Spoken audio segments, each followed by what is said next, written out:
Okay, everyone, we're going to go ahead and get started.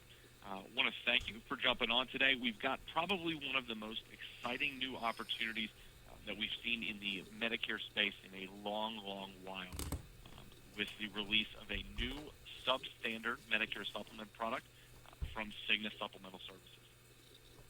So in terms of today's agenda, what we're going to kind of go through, we're going to first start out talking about the MedSupp market, kind of the life cycle of business, how do things work, what options this leaves consumers with, and also what are the current options for those consumers if things start to go sideways with their existing product. We'll then get into the meat of the presentation, talking about the Cigna SubStandard product. We're going to look over positioning, acceptable conditions, some examples on the rate and commissions, as well as the value to the broker that I think that you will find is quite sizable. We'll then finish off talking about the launch calendar in terms of which states will be releasing at what points in time throughout the course of the next few months, and then some next steps.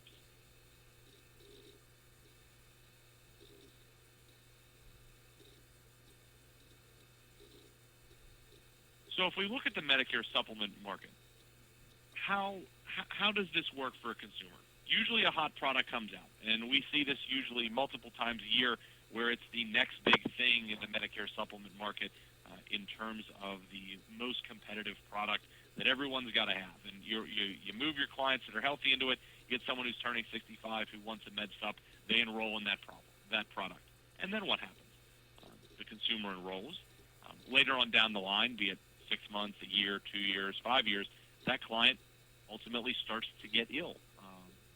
May not be a life-threatening condition, but they start to have the onset of chronic health conditions, as all of us will as we age.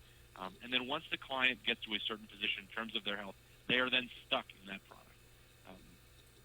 And we all have these people. Many of you have clients who are in a Medicare supplement product right now. And they'd like to move because obviously as you're in a product for a long period of time, what happens with the rates? The rates escalate. And they're looking for a better option, one that is more cost-effective for them. But can you move them? In a lot of scenarios, no. You can't. They can't pass medical underwriting to get into another conventionally built or conventionally priced product. So then the question becomes, what do you as the broker do? Where do you put those clients? Some of the folks that you have may be in Medicare Advantage. What happens with those consumers? Well, they enroll into the Medicare Advantage product. They then develop chronic health conditions, and as opposed to being stuck in that product, they obviously can move. But what happens with their end-of-year cost sharing? They end up spending more and more dollars in terms of copay and coinsurance in order to be a member of the product and utilize it. Understanding that, maybe that client would like to return to Medicare supplement. Maybe that's what would be a better fit for them. But unfortunately, with the onset of those chronic health conditions, they can't pass medical underwriting, getting back into a conventionally priced and built product. So what choices does that consumer have? Well, as of right now, there are really two choices for that consumer. Choice A is they could move into a Medicare Advantage plan or perhaps switch Medicare Advantage plans.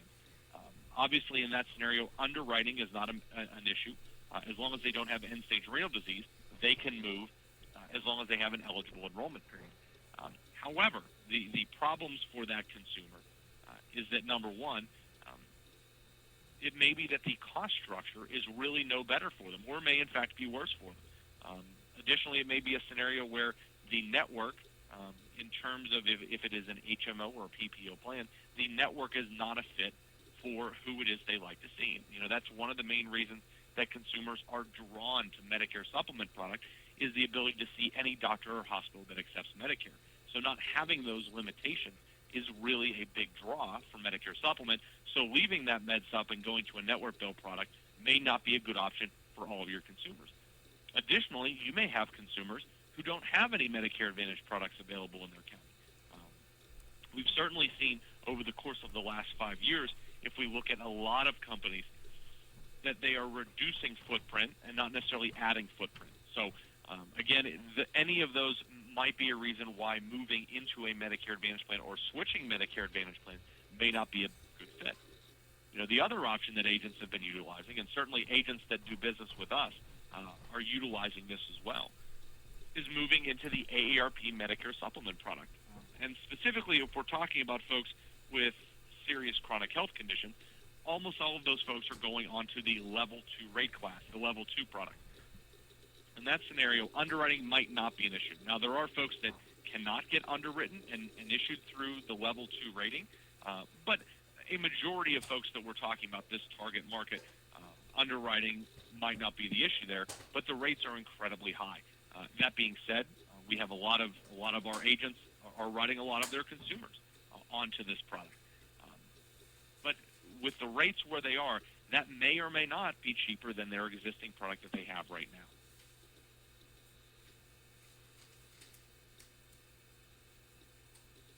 So let's talk about the Cigna product. It's time for another option. Cigna has decided that they have the willingness and the know-how that they want to enter and try to bid on this group. And when we're talking about this group, really what we're looking at is probably about 15% of the current Medicare supplement market. So if you look at the current Medicare supplement market and determine, okay, there's probably 2.7 to 3 million folks who have a Medicare supplement product in place right now. Of those consumers, who is it that would be a fit both from a rate and underwriting perspective? Who is the target market? And Cigna figures that that's about 15% of the current MedSupp block. Now, most of those folks that they are going after, their really only option in terms of looking for product is the AARP Level 2 product. They are holding the majority of the market share, or they are currently the best option for that particular group of folks. And that's who they've designed this product really to compete with. So in terms of how they're positioning this Level 2 product, it's really fairly simple and comes down to 3 key factors. In terms of underwriting, they are looking to accept most, but not all, of the conditions that AARP Level 2 will accept. For example, we'll get into the qualifying conditions here in just a minute, but there are 33 distinct medical conditions that currently are a decline for the existing Cigna Medicare supplement product that will now be available to be issued onto this substandard rate classification. So first, from an underwriting perspective, that's how it's going to be positioned. Secondly, they're looking to align their premiums to be lower in most cases than the AARP Level 2 rate, as well as the rates of carriers that have closed blocks of business. So if we think back to consumers who were written onto business prior to modernization, so pre-2010 business, which are now obviously closed blocks, the rates on those products have escalated dramatically. Are there consumers that you have that are in those closed blocks of business whose rates have gone up and up and up and have asked you, is there another choice for me? This may be an option for you. And lastly, they're going to be offering commission rates that are significantly higher that are currently offered through United Healthcare for the AARP Medicare supplement product. So here's just a flash to some of the conditions that are now going to be accepted onto the substandard product that were declines on the existing Cigna Medicare supplement product. As you can see, many of these are conditions that are declines with every other carrier on a conventionally built and priced product. So this is going to present a fantastic option for folks that may not be in the best of health, that they can still get a legitimate Medicare supplement product from a carrier at a reduced rate over what they might be able to get through the AARP product. So let's take a look at some rate examples. I don't have full rates to give anyone for any of the states. That's information that's still forthcoming. But in terms of some samples on one of the states that we got, this would be an example of looking at both 72 female and male in this particular state. So with looking at the difference, the Cigna premium on the 72 female would come in at about $3,011 on an annual basis, where the AARP Level 2 rate for that same person would come in at just over $3,800, leading to a premium difference of over $800 per year. On the male side, Cigna's premium would come in at just over $3,400. The AERP premium, being that they don't utilize gender rating on level 2, would come in at over $38, leading to a premium difference of about $370. How that reflects from a commissionable standpoint, the Cigna product would pay out about $300 on the 72-year-old female, about $346 on the 72-year-old male, leading to some significant commission differences as well in this particular rate example. The other thing to keep in mind, again, is that these rates do not reflect the new household discount that Cigna is going to be adding to their Medicare supplement product, both the substandard and the conventional product, over the course of the balance of 2015. Here's another rate example from a different state, and on this state we're going to show you an example at 75. Here we have the 75-year-old female coming in at about $32.77, with the AERP rate for that same consumer at $36.84, leading to a premium difference of $407. Now, on the male rate for this particular example, the male rate with Cigna is higher than the AERP Medicare supplement product. However, if you are going into the home and looking to move both the husband and the wife, not only would you be able to realize the savings between the two of them, but they would also qualify for a household discount, which would further reduce the rates. Looking at just the rates individually, you can see obviously the huge commission difference between what Cigna is offering on a percentage basis and the flat commission offered by the AERP Medicare supplement product. So some other things to keep in mind. I just had mentioned Cigna is going to be putting in place on most of their products over the course of the next year their new household discount. That will be as part and parcel to their rate filing that's going to be going into place, again, over the course of the balance of the year. That will be a 7% household discount. It will be a spousal policyholder discount and will be available not only on the conventional product, but also on the substandard plan. And another thing, this product will be paying commissions to to agents beyond year 6. I know that of the AERP Medicare supplement business that our agency writes, and our agents write a lot of that business, and AERP's done a nice job with it. One of the major concerns that we hear reiterated from our agents over and over again is the fact that commissions stop on the AERP MedSupp product at year 6. There's no commission on that plan after year 6, but the Cigna product will offer commission to the agents year 7 and beyond.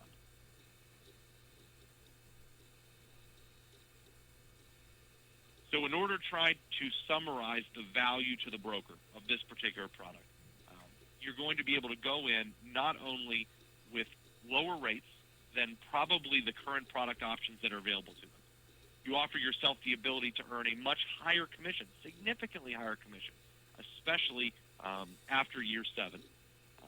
You'd be able to utilize the online enrollment program through Express App, Cigna's online enrollment system, that is probably one of the best we've utilized with any company.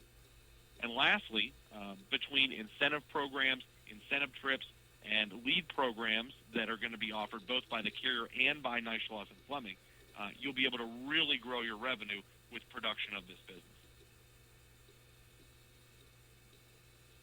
So here's the launch calendar, and again, this is the anticipated launch calendar. None of this is definitively in stone yet, but the way it looks like, we're going to have a number of groups of states that are going to release over the course of the balance of 2015. The first group of states for June 1st will be the largest, and among them, states where I know that we've got significantly large groups of agents, many of you whom are on the call today, but a really large group of states that has lots of senior population. If you pick out states like North Carolina, Ohio, Pennsylvania, Texas, those are huge states for Medicare recipients, some of the highest populations of Medicare recipients in the country in 4 of those states. This is how it looks, again, in terms of the launch calendar for the balance of the year, and something that we're incredibly excited about.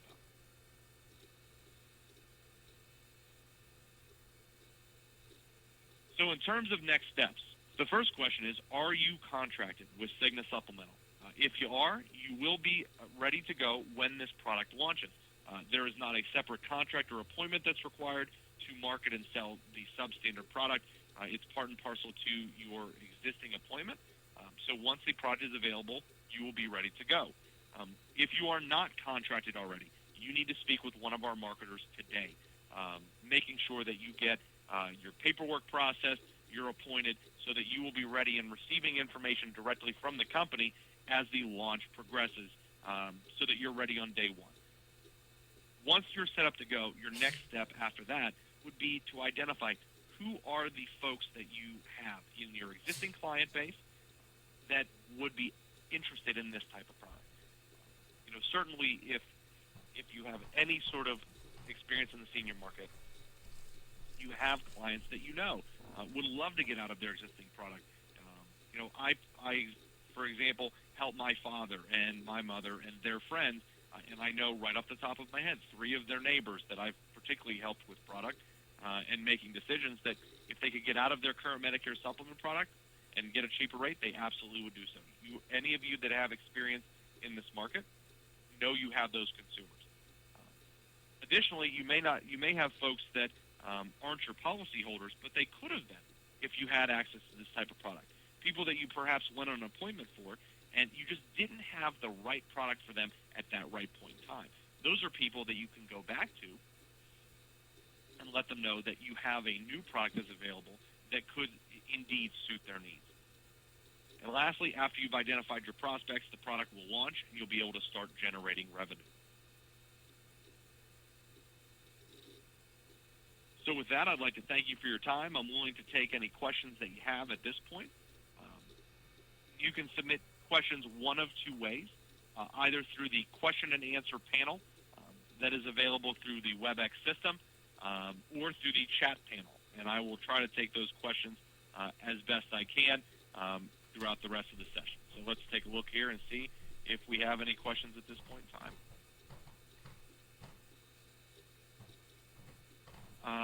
Let's see here.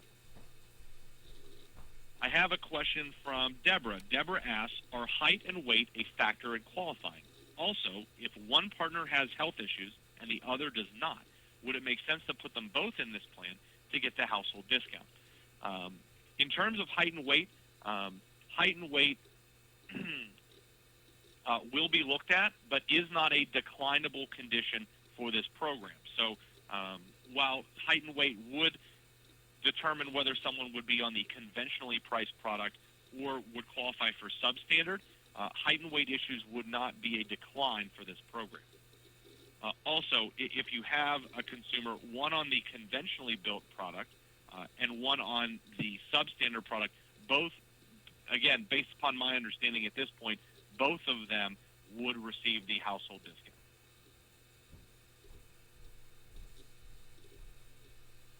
Okay, question from Nicole. Can we get a list of the medical conditions that are acceptable on the new product? We're working on getting materials from Cigna at this point in time, and certainly as we get them, we'll be distributing them to you.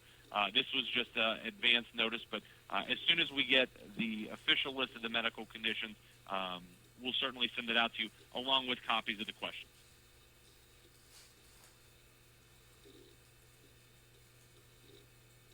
I have a question here from Eric.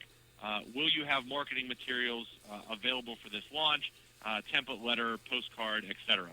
Yes, Eric, there are going to be marketing materials available for this, as well as a lead program that we will be running for agents who are doing business with us. And that will be in addition to the cash incentive quick launch program that Cigna will be running in each of the states as they launch this product.